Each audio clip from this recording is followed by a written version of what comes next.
Hello student, welcome to my channel competitive exam field. আজ আমি এই ভিডিওর মাধ্যমে মেয়েদের জন্য 4টা বেস্ট গভর্নমেন্ট জবের কথা বলবো। এখানে বলবো তোদের কোয়ালিফিকেশান কী কী লাগবে, বয়স কত লাগবে এবং স্যালারি কতটা রয়েছে, সম্পূর্ণ আপডেট দেবো। তো যারা নতুন রয়েছিস অবশ্যই চ্যানেলটাকে সাবস্ক্রাইব এবং লাইক করে দিস। 1 নম্বরে আছে WBP লেডি কনস্টেবল, যেখানে এজ মাত্র 18 থেকে 30 বছর হলেই হবে। ওকে, আর কোয়ালিফিকেশান মাত্র 10 পাস এবং স্যালারি আছে প্রায় 28,000 প্লাস। ওকে, 2 নম্বর যেটা জব রয়েছে ICDS সুপারভাইজার গ্রুপ বি, খুব ভালো জব বলতে পারিস।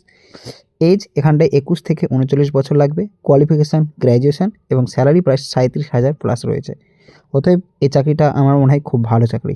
ওকে, 3 নম্বর যে জবটা বলা হয়েছে RRB NTPC, এখানে বয়স লাগবে মাত্র 18 থেকে 30 বছর, কোয়ালিফিকেশান গ্র্যাজুয়েট আন্ডার গ্র্যাজুয়েট দুটোই রয়েছে।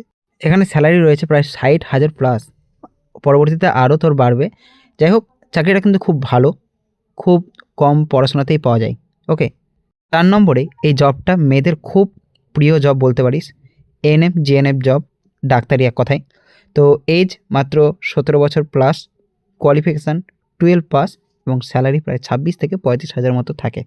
এই ভিডিওগুলো তোদের যদি আরও ডিটেলসে জানতে হয় জবগুলো সম্বন্ধে, তবে অবশ্যই তোরা কমেন্ট বক্সে লিখবি, আমি চেষ্টা করবো তোদেরকে আরও ডিটেলসে দেওয়ার।